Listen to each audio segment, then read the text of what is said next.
하나님은 이 같은 제사를 기뻐하시느니라 하는 제목으로 은혜를 받고자 합니다. 하나님은 이 같은 제사를 기뻐하시느니라. 현대어 성경은 이러한 제물이야말로 하나님을 기쁘시게 해드리는 것입니다. 공동번역은 하나님께서는 이런 것을 제물로서 기쁘게 받아주십니다 라 그랬습니다. 구약시대에는 1년에 딱 한 번 대속죄일에 대제사장이 제물의 피를 가지고 지성소에 들어가서 제사하고, 그 제물은 생축의 육체는 불로 살라버렸습니다. 그처럼 우리의 구세주가 되신 예수 그리스도도 저와 여러분을 구원하시기 위해서 자기의 피는 신령한 성소에 드리고 육체는 영문 밖, 즉 예루살렘 성 밖 골고다에서 십자가에 못 박혀 죽으셨습니다. 그러므로 이제 예수 그리스도의 피를 믿어 구원 얻은 성도들은 예수의 피를 믿고 예수님처럼 영문 밖으로 나가야 합니다. 영문 밖은 예수님이 능욕을 받고 십자가를 지고 고난받으신 곳입니다. 그러니까 이제 예수로 인해서 구원받은 성도 저와 여러분은 예수님을 본받아서 예수님이 받았던 능욕과 예수님이 졌던 십자가를 지기 위해서 우리도 영문 밖에 나가는 삶을 살아야 됩니다. 즉 신령한 세계를 위해서 고난받는 삶을 살아야 한다는 말입니다. 이제는 우리는 변하여 새 것이 되었어요. 그래서 과거에는 알지 못했던 내세 하나님의 나라를 알게 되었습니다. 그리고 우리의 본향이 이 땅이 아니고 저 하늘에 있다는 것도 이제 알게 되었습니다. 그래서 우리의 삶은 이 땅에서만 유한하게 있는 것이 아니에요. 이 땅의 삶은 얼마 되지 않습니다. 한 세대를 넘기지 못해요. 우리의 영원한 시민권이 있는 우리 본향은 영원한 세계, 그 세계에서 하나님 앞에 어떻게 인정받고 어떤 모습으로 나타날까, 그것이 우리 믿는 모든 사람들의 신앙의 목표가 되고 목적이 되어야 되거든요.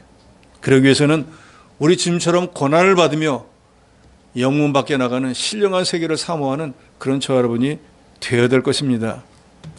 이 세상은 장망성과 같다 그랬습니다. 장차 망할 성과 같다. 왜냐? 주님이 재림해서 오시면 이 세상을 심판해서 이 세상은 없어져 버릴 거예요. 이제 영문 밖에서 그리스도의 제사에 참여한 사람들, 즉 예수 그리스도의 피를 믿어 구원받은 성도는 이 장망성과 같은 세상에 소망을 두고 살지 말고 이제는 영원한 도성, 영원한 우리의 본향을 바라보고 그리스도 고난에 동참하면서 하나님이 기뻐하는 제사를 드리는 삶을 살아야 합니다. 그럼 어떤 제사를 드릴 때 하나님이 기뻐하시는가? 오늘 본문에는 세 가지로 우리에게 고언하고 있습니다. 첫째는 찬송의 제사입니다. 15절에 그러므로 우리는 예수로 말미암아 항상 찬송의 제사를 하나님께 드리자 그랬습니다. 이사야서 43장 21절에 보면 이 백성은 내가 나를 위하여 지었나니 나를 찬송하게 하려 함이니라 그랬습니다. 그러니까 하나님이 저와 여러분처럼 예수 믿을 사람, 구원 얻을 사람, 택자를 예정해내서 또 예정된 대로 그 사람들을 구원해 주신 목적은, 하나님의 자녀로 삼아주신 목적은 다른 게 아니라 하나님의 은혜를 깨닫고 감사의 찬송을 부르게 하려 함이라 그랬습니다. 하나님은 그래서 구원해 놓은 그 성도들이 하나님의 은혜를 깨닫고 주님 감사합니다 하고 마음에서 우러나오는 찬양과 찬송을 드릴 때 하나님이 그걸 기뻐하신다는 거예요. 그런 목적을 위해서 저 여러분을 택하고 구원해 주셨다는 것입니다. 그러니까 시편 33편 1절에도 보면 너희 의인들아, 의인은 예수를 그리스도를 믿어서 구원 얻은 사람들이 의인이잖아요. 너희 의인들아 여호와를 즐거워하라. 찬송은 정직한 자들이 마땅히 할 바니라.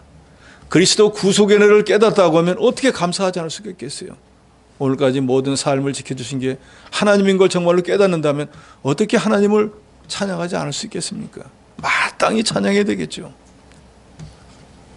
그래서 시편 150편 6절에도 호흡이 있는 자마다 여호와를 찬양할지어다 할렐루야 했습니다. 할렐루야라는 말은 뭡니까? 여호와를 찬양하라는 말이잖아요. 내가 생명을 가지고 호흡하고 살고 있는 이게 하나님의 은혜인 걸 깨달으면 하나님의 은혜가 감사해서 찬양하지 않을 수 없을 것입니다. 내 목숨이라고 생각하고 내 마음대로 할 수 있다고 하니까 감사가 없는 거죠. 하나님이 다 주관하시는 거예요. 그리스도 구속의 은혜에 감사해서 사는 성도는 자기에게 생명을 주신 하나님, 호흡을 주장해서 오늘까지 살아가게 하신 하나님, 그 하나님께 감사의 찬송을 드리는 것이 지극히 마땅한 일일 것입니다. 그리고 그것은 바로 저와 여러분을 하나님이 이 세상에 보내주신 목적이기도 합니다. 그래서 시편 117편 1절에 보면 너희 모든 나라들아 여호와를 찬양하며 너희 모든 백성들아 그를 찬송할지어다.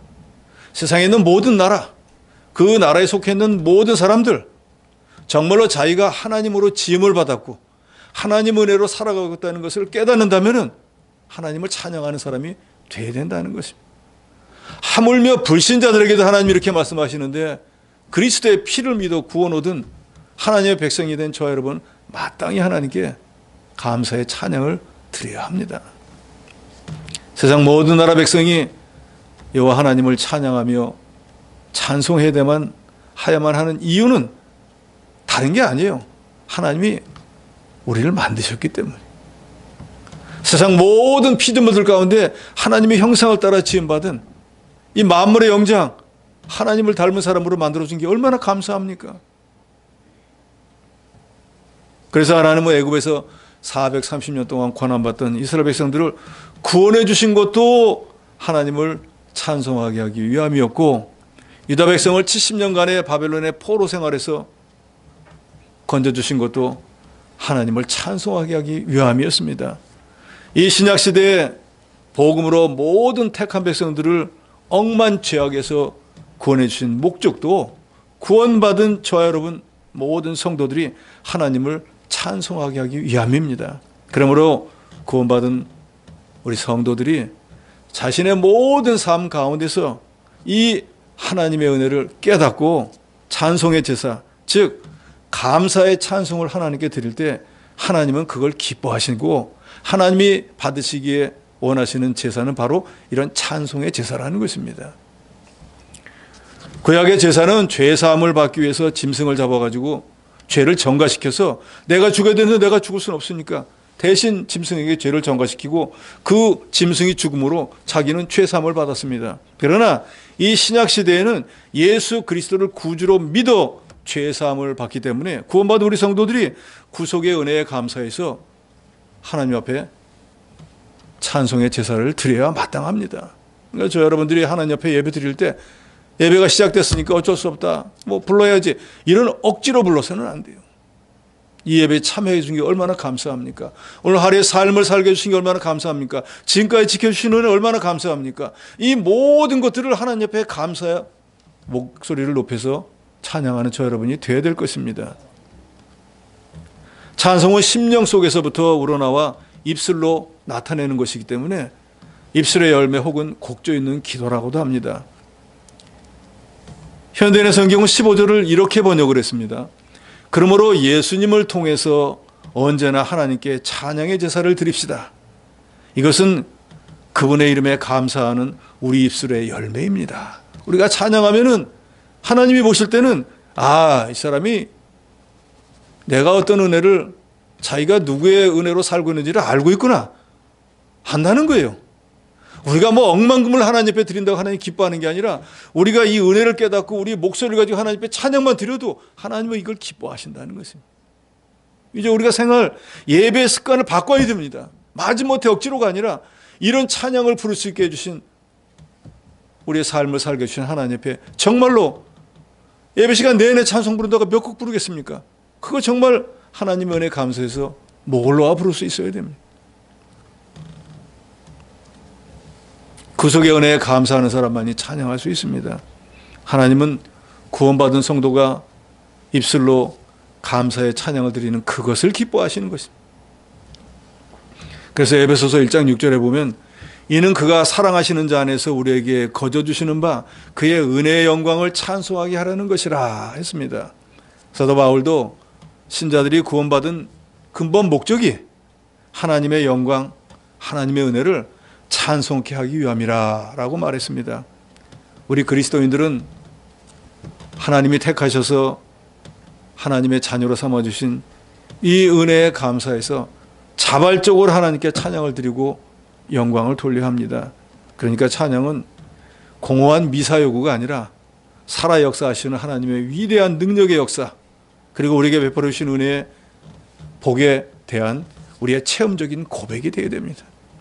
하나님은 찬양하게 하시려고 우리를 택하여 주셨으므로 우리 삶의 모든 과정 가운데서 우리가 하나님이 주신 은혜를 깨달을 때마다 마음을 다하고 뜻을 다하고 정성을 다해서 찬양하는 삶을 살아야 할 것입니다. 이것이 하나님 우리를 선택해 주신 목적이고, 이것은 하나님을 기쁘시게 하는 제사가 되기 때문입니다. 출애굽기 15장 1절로 2절에 보면, 이때 모세와 이스라엘 자손이 이 노래로 여호와께 노래하여 일렀으되 내가 여호와를 찬송하리니 그는 높고 영화로우시며 말과 그 탄자를 바다에 던지셨음이로다. 여호와는 나의 힘이요 노래시며 나의 구원이시로다. 그는 나의 하나님이시니 내가 그를 찬송할 것이요 내 아버지의 하나님이시니 내가 그를 높이리로다. 모세와 이스라엘 자손이 하나님의 은혜, 하나님의 절대적인 은혜, 홍해바다를 가르고 추격하는 애굽의 모든 군병들은 수장을 시키고 하나님의 택한 백성은 마른 땅으로 건너듯이 홍해를 건너서 구원해 주셨습니다. 이스라엘 백성들이 이 은혜를 깨닫고 감사해서 하나님 앞에 무한 찬송을 드렸습니다. 하나님, 우리 성도가 이 세상을 살아가게 하는 힘의 근원입니다. 하나님이 우리에게 힘 주시기 때문에 저 여러분이 살아가고 있는 거예요. 내 힘과 내 능력과 내 지혜, 내 지식으로 사는 게 아닙니다. 하나님이 힘 주시지 않으면 우리는 아무것도 할 수 없는 아주 무력하고 무지한 존재입니다. 하나님께서 우리에게 생명도 주시고 모든 감당할 만한 힘도 주시고 인생의 여러 과정에서 구원해 주신 그 은혜를 깨닫고 감사하는 사람이라면 그 사람은 감사의 찬송을 드리지 않을 수 없을 것입니다. 열왕기상 1장 48절에 보면 다윗은 이렇게 말합니다. 또한 이르시기를 이스라엘의 하나님 여호와를 찬송하리로다. 여호와께서 오늘 내 왕위에 앉을 자를 주사 내 눈으로 보게 하셨도다 하셨나이다. 이게 무슨 말인가 하면 다윗이 살아있는데 자기 왕위를 자기 아들 솔로몬에게 양위를 했습니다. 그러니까 자기는 선왕이 되고 실제 왕은 이제 솔로몬이 된 거예요. 근데 이스라엘 역사 북왕국 남왕국을 다 통틀어 봐도 살아있을 동안에 왕위를 넘겨준 사람은 거의 다윗이 유일합니다.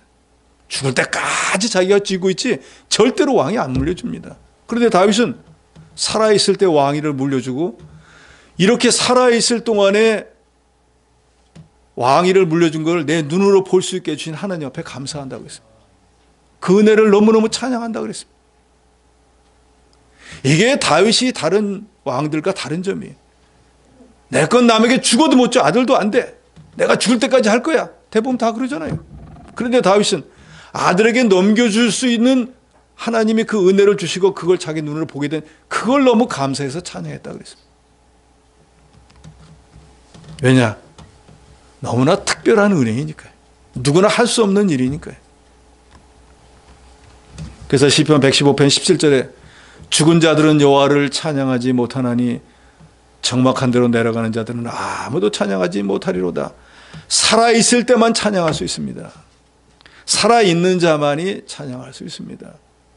그러니까 하나님을 찬양한다는 건 저와 여러분처럼 구원받은 사람의 특권이고 하나님의 구원을 깨닫고 감사함으로 드리는 입술의 열매이고 하나님을 기쁘시게 하는 제사라는 것을 여러분이 분명히 믿으시고 이제는 우리가 하나님 앞에 늘 감사의 제사, 찬양의 제사를 드려 하나님을 기쁘시게 하는 저 여러분이 되어야 되겠습니다. 두 번째로는 선을 행하는 제사입니다. 16절에 오직 선을 행함과 서로 나누어 주기를 잊지 말라. 하나님은 이 같은 제사를 기뻐하시느니라 그랬습니다. 선을 행하는 제사. 절대적 의미에서 선이라고 하는 것은 하나님의 속성을 표현하는 것입니다. 그래서 우리가 흑백 논리는 아니지만 악이 마귀에게 속한 것이라고 하면 선은 하나님께 속한 것이, 악이 흑암이라고 하면 선은 햇볕과 같습니다. 그러니까 아주 단순하게 생각해 보면 하나님을 위해서 하는 모든 일은 선이고 마귀 종살이 하는 모든 일은 악인 거예요. 그러니까 이제는 우리가 그동안에는 마귀 종살이던 자리에서 죄 짓는 자리에 있었지 않습니까? 그런데 예수 그리스도께서 내 대신 죽어주시고 과거, 현재, 미래 우리 죄를 깨끗이 용서를 해주셔서 다 사해주셔서 죄가 없는 것으로 인정을 해주는 거예요. 그리고 우리를 이제 너는 의인이야, 죄가 없는 사람이야 라고 해서 우리로 의인을 만드시고 난 뒤에 선한 일에 열심하는 친 백성이 되게 하려고 우리를 구원해 주셨다 그랬어요. 그러니까 이제는 과거에 마귀 종살이 할 때는 어쩔 수 없었겠지만 이제 저와 여러분이 예수의 피를 믿고 구원 얻은 다음부터는 이제는 우리는 마귀 종살이 하는 일은 멀리하고 하나님을 위한 일, 즉 선한 일을 하는 사람들이 되어야 됩니다. 여러분 이거 믿으시기 바랍니다. 아무리 교회 생활을 오래 했어도 왜 내가 교회를 위해서 일해야 돼? 내가 왜 선한 일을 해야 돼? 깨닫지 못하는 분들이 너무나 많은 거예요.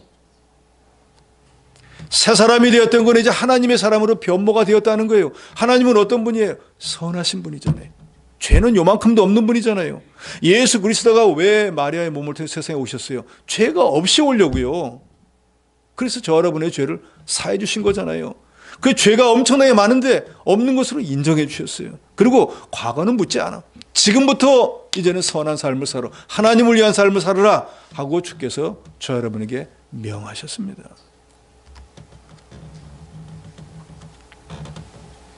하나님은 성도들을 그리스도 예수 안에서 구원하시되 선한 일을 하는 친 백성이 되게 하기 위해서 불러주셨다는 거예요. 에베소 2장 10절에 우리는 그가 만드신 바라 그리스도 예수 안에서 선한 일을 위하여 지으심을 받은 자니 이 일은 하나님이 전에 예비하사 우리로 그 가운데서 행하게 하려 하심이니라. 디도서 2장 14절에는 그가 우리를 대신하여 자신을 주심은 모든 불법에서 우리를 구속하시고 우리를 깨끗하게 하사 선한 일에 열심하는 친 백성이 되게 하려 하심이라. 그러니까 이런 여러 성경 구절을 통해서 볼 때에 하나님이 우리를 성도로 만드신 이유는 뭔가? 그리스도 예수 안에서 선한 일을 하라고요. 즉 하나님의 일을 하라고요. 예수님이 십자가에 못 박힌 이유도 우리를 깨끗한 사람 만들어서 하나님의 일을 하라고, 그래서 우리 대신 죽으셨다는 것이. 그러니까 우리가 예수 그리스도로 인해서 그의 은혜로 인해서 구원을 받은 반면에 또 우리가 그 예수님을 위해서 마땅히 당해야 될, 받아야 될 고난도 있다는 것을 여러분 아셔야 됩니다. 예수만 믿으면 그날로부터 모든 내 근심 고통은 다 사라지고 그냥 뭐 하나님이 넝쿨째 복만 갖다가 주실리라고 착각하는 분들이 너무 많습니다. 예수 그리스도를 위해서 믿어서 구원받은 사람에게는 예수를 위한 고난도 있다는 것을 아셔야 돼요. 근데 많은 성도들이 예수님으로 인해서 복 받는 거는 사모하면서 예수님을 위해서 고난 당하는 건 아예 계산에 넣지를 않는 거예요. 그러니까 신앙생활하다 조금 어려움 당하면은 이거 예수 계속 믿어야 되나? 교회 나가야 되나? 하고 쓸데없는 생각을 하게 되는 거예요. 정말로 말씀대로 살다가 어려운 일을 딱 당하면 내가 그래도 말씀대로 살고 있구나 라고 오히려 자부심을 가져야 돼요. 내가 믿음으로 안 썼을 때는 이런 일이 없는데 믿음으로 살려니까 이런 일이 생기는구나. 그래서 내가 말씀대로 좀 살고 있구나. 오히려 자부심을 가져야 된다 그 말이. 나는 평생토록 신앙생활 했는데 고난도 없어, 어려움도 없어. 그러면 말씀대로 살지 않았다는 증거인 거예요. 우리가 경건하게 살려고 하면 분명히 핍박을 받는다고 했는데 왜 내가 핍박을 받는 게 하나도 없어요? 말씀대로 안 사니까요.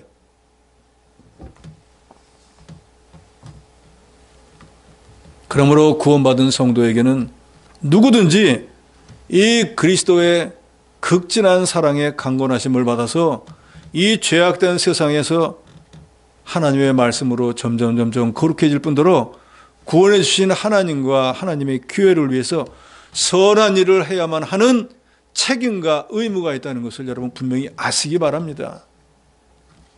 그래서 전도서 3장 12절에 솔로몬은 이렇게 말합니다. 사람들이 사는 동안에 기뻐하며 선을 행하는 것보다 더 나은 것이 없는 줄을 내가 알았고, 우리가 인생을 살아가는 동안에 제일 좋은 거는 뭔가?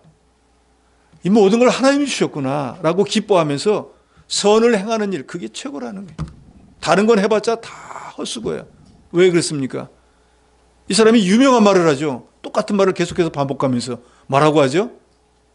헛되며 헛되고 헛되니 모든 것이 헛되도다. 이게 무슨 말이에요? 자기는 이스라엘의 왕으로 지혜의 왕이에요. 얼마나 지혜가 그 폭이 넓고 깊은지 그 앞에도 그 뒤로도 솔로몬 같은 지혜를 가진 사람은 없었습니다. 그 사람이 그 지혜를 가지고 남보다 책도 더 많이 써보고 남들보다 농사도 더 많이 져보고 남들보다 땅도 더 많이 가져보고 남들보다 남이 뭘 한다면 그거보다 더 많이 해봤어요. 그런데 평생토록 해보니까 그게 아무것도 아니라는 거예요. 책을 많이 져보니까 책 짓느라고 수고만 해서 머리만 아프고. 그래서 그 사람이 깨달은 건 뭐예요?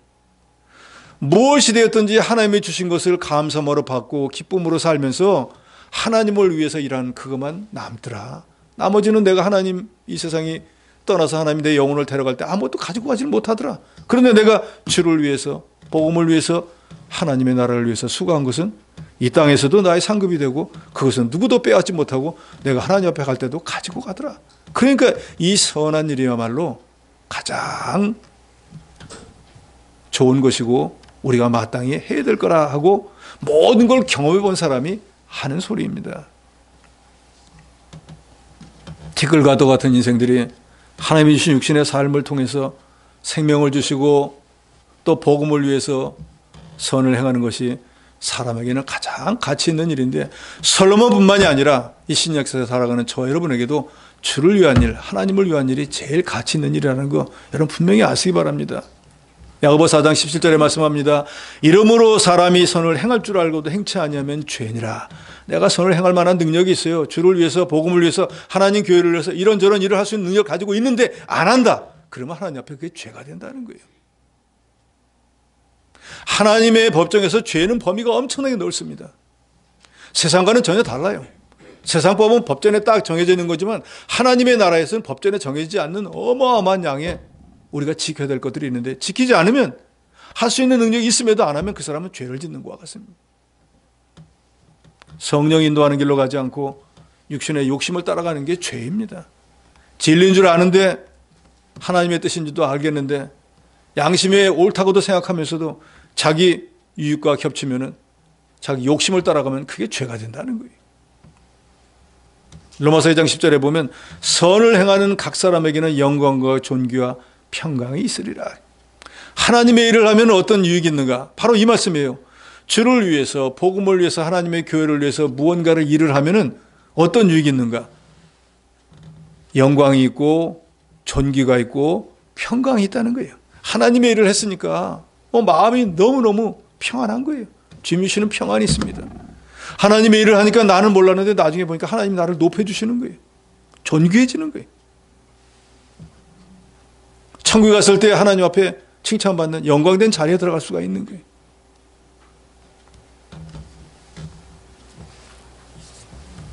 우리 신자가 선을 행하면은 하나님의 일을 하면 마음이 평안하고 즐겁고 인격이 존귀해지고 영광스럽게 됩니다. 그러니까 우리가 선을 행하되 열심으로 선을 행해야 돼요. 대충 하면 안 돼요.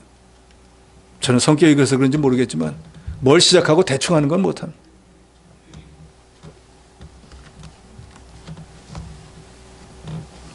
로마서 12장 20절 21절에 보면 내 원수가 줄이거든 먹이고 목마르거든 마시오라. 그리함으로 내가 숯불을 그 머리에 쌓아놓으리라. 악에게 지지 말고 선으로 악을 이기라. 우리 믿는 사람들은 선으로 하나님의 말씀대로 살아서 하나님을 모르는 사람들이 악을 행해도 우리가 선으로 악을 이겨야 됩니다.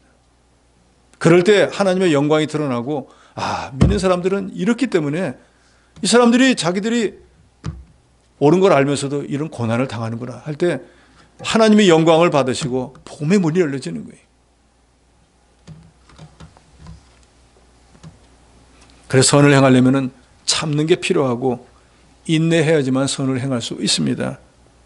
참된 선은 선하신 하나님을 찾고 그 말씀을 믿고 그대로 순종하는 것이니까 선을 행하다가 낙심하지 말아야 됩니다. 왜?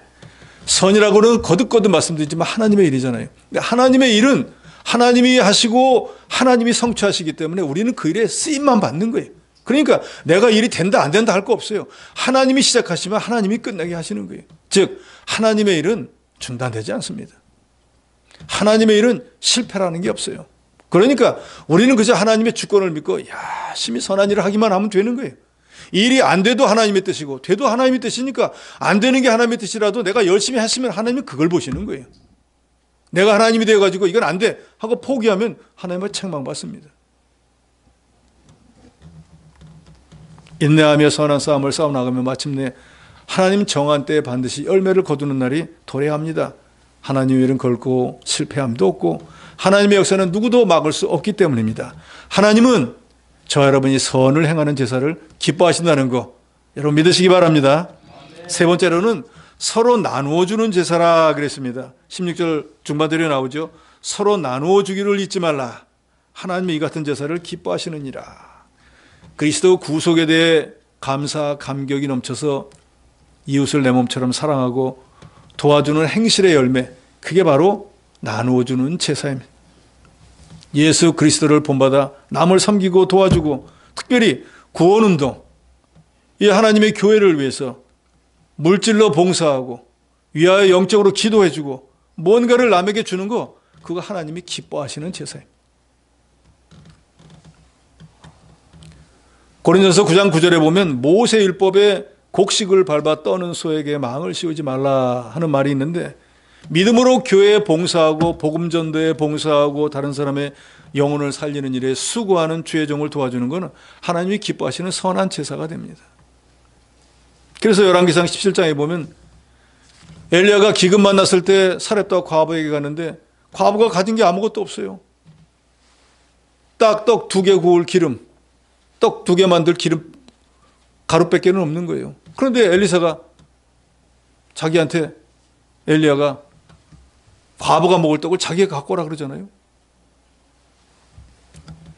만약에 내 말대로 내게 떡을 하나 가져오면은 하나님께서 내 집의 병에 기름이 마르지 않고 통에 가루가 닿지 않을 거야 라고 했을 때 그 말을 그대로 믿었습니다. 어차피 내가 여태까지 선한 일 못 해봤는데 하나님의 종을 내가 먹고 죽으나 이 양반이 먹고 죽으나 떡 하나밖에는 안 되는데 내가 그동안에는 제대로 선한 일을 못했는데 한번 해봐야겠다고 엘리야에게 공개했습니다. 결과가 어떻게 됐습니까? 하나님 말씀대로 3년 6개월 동안 다른 사람들은 기근당할 때 풍족한 삶을 살게 되었습니다. 그런데 이게 말이 쉽지, 내가 먹으려고 하는 걸 남에게, 그것도 풍성한 가운데 나눠주는 건 좋지만 딱 2개밖에 안 남았는데 남을 준다는 건, 이건 말같이 쉬운 일이 절대로 아닙니다.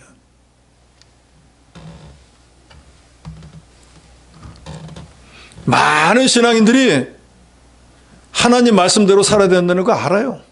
지식적으로는 다 알고 있습니다. 그런데 정말로 경제적인 곤란을 당하면 제일 먼저 내가 밥을 안 먹어도 하나님께 11조 드립니까?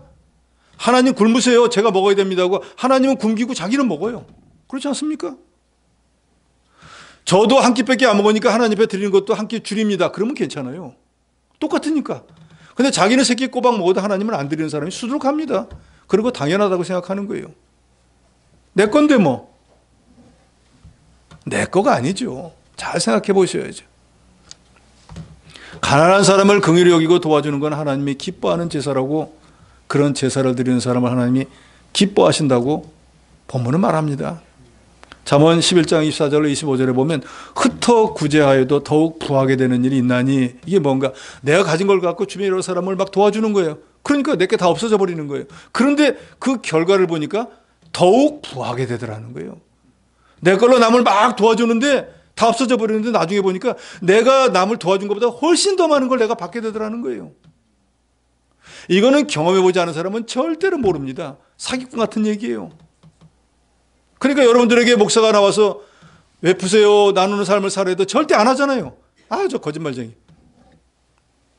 과도히 아껴도 가난하게 될 뿐이니라 그랬습니다. 아무리 자기 손에 쥐고 있어도 그게 지키는 게 아니라 나중에 보니까 점점 더 가난해지더라는 거예요. 근데 오히려 남에게 베푸는 삶을 살아보면 나중에 보니까 다 없어진 줄 알았더니 더 부자가 되어있더라는 거예요.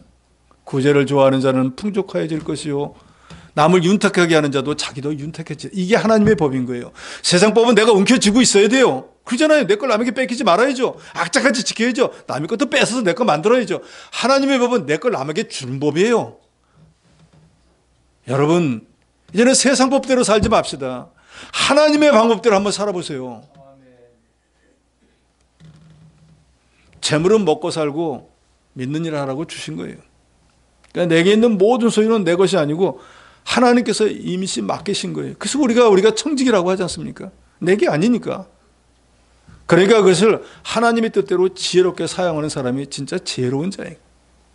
구제하기 좋아하는 사람들은 다른 사람들이 당연히 기뻐하고 그 사람 좋아하죠. 그런데 결과는 내게 다 없어진 줄 알았더니 자기도 윤택해지고, 하나님은 그 사람에게 점점 더 많은 걸 주어서 더 그 구제하는 일을 많이 하도록 해준다.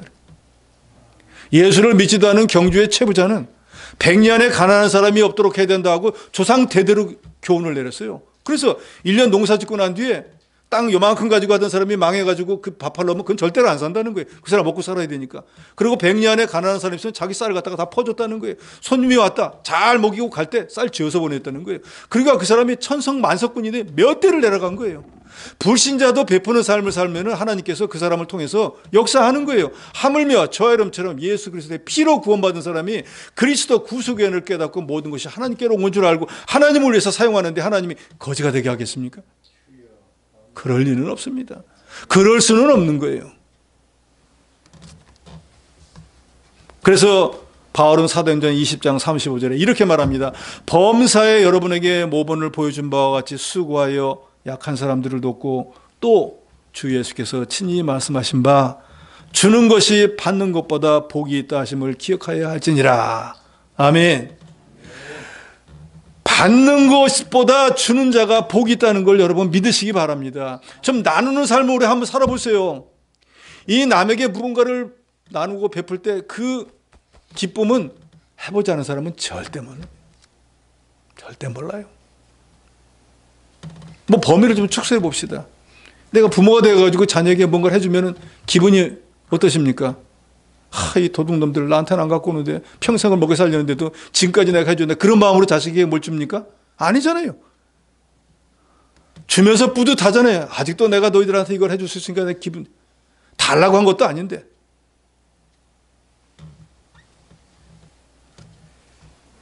사람은 보통 남에게 뭘 받으면은 그게 복인 줄 알지만 사실은 베푸는 사람이 더 복이 있습니다.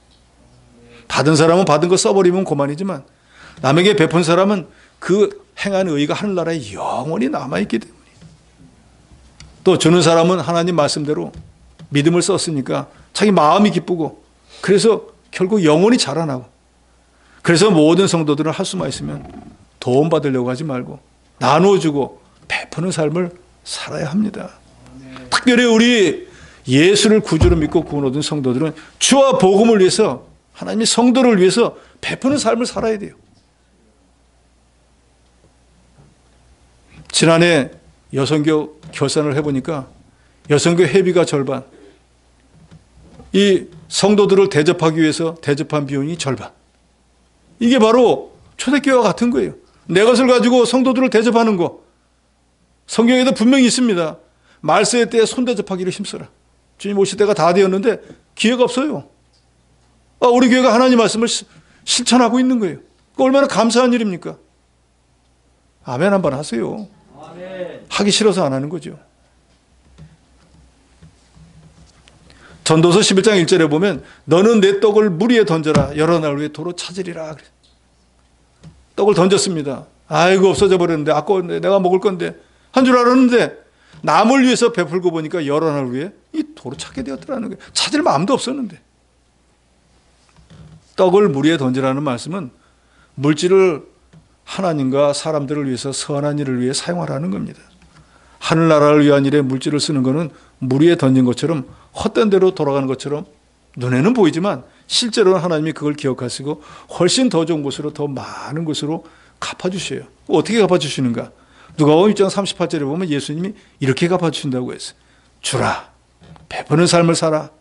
내가 가진 것을 가지고 가난한 사람을 도와주라. 그리하면 너에게 하나님이 줄 것이니 곧 따라해 보시기 바랍니다. 후이되어 누르고 흔들어 넘치도록 하여 너에게 안겨주리라. 무리에 뛰어나보냈더니 교회를 위해 사용했더니 교육자를 위해서 썼더니 성도들을 사용했더니 나중에 하나님이 주시는데 후이 되어 누르고 흔들어 넘치도록 해서 감당할 수 없도록 하나님이 주시더라는 거예요. 여러분 이런 복을 받고 싶지 않으십니까? 올해 안에 좀 한번 베푸는 삶을 한번 살아보세요. 하나님을 좀 기쁘시게 하는 삶을 한번 살아보세요. 과거에 못한 건 상관없습니다. 깨닫고 올해부터 하면 되는 거예요. 그래서 사도행전 4장에 보면은 예루살렘 교회는 부자들이 자기가 가진 걸 가지고 팔아가지고 가난한 사람을 도와줘가지고 부자나 가난한 사람이나 신앙생활하는데 어려움이 없도록 했어요. 그걸 유무상통이라고 했잖아요. 가진 사람, 없는 사람이 서로 통해서 썼다. 이 그리스도의 사랑을 깨달았기 때문이에요. 그래서 디모데전서 6장 18절로 19절에 보면 선을 행하고 선한 사업을 많이 하고 나누어 주기를 좋아하며 너그러운 자가 되라. 이것이 장래에 자기를 위하여 좋은 터를 쌓아서 참된 생명을 취하는 것이다. 모든 사람들이 선한 일을 하고 선한 사업에 부하고 나눠주기를 좋아하고 동정하는 사람이 되면 그 사람은 이 세상 어디를 가든지 환영받습니다. 그게 결국은 나중에 보니까 자기를 위해서 천국에 좋은 터를 쌓아놓은 게 되는 거예요. 그리고 그 사람이 세상 떠나 그러면은 당신 아버지는 정말 많이 베푸는 사람이었어. 나도 그 양반한테 여러 가지 도움 많이 받았어. 교회가 그분 때문에 얼마나 이렇게 복되게 되었어. 참 훌륭하신 분이었어. 라고 한다면 자녀에게도 큰 유익을 주지 않겠어요? 당신 아버지는 아주 구두쇠야. 내가 뭐 누구 대접하는 꼴을 못 봤어. 그리고 남의 건 그렇게 달라고 하더만 어느 쪽이 더 좋습니까? 여러분이 스스로 판단하시오. 그래서 현대어 성경은 디모데전서 6장 18절로 19절을 이렇게 번역했어요. 그러면 그들은 하늘에다가 참 보화를 쌓는 것이며 이것만이 영혼을 대비하는 안전한 투자입니다. 그리고 이렇게 하는 사람은 이 땅에서도 열매가 풍성한 그리스도인의 생활을 살게 되는 것입니다. 즉 베푸는 삶을 사는 사람이야말로 그리스도인으로서 하나님이 인정하는, 하나님을 기쁘시게 하는 그런 열매가 풍성한 삶을 사는 자가 된다는 것입니다.